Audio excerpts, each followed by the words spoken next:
Якщо можете йдемо на пляжний футбол. Все, открывайся сразу.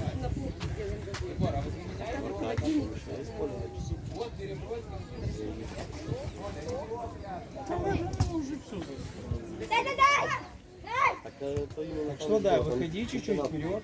Да, да.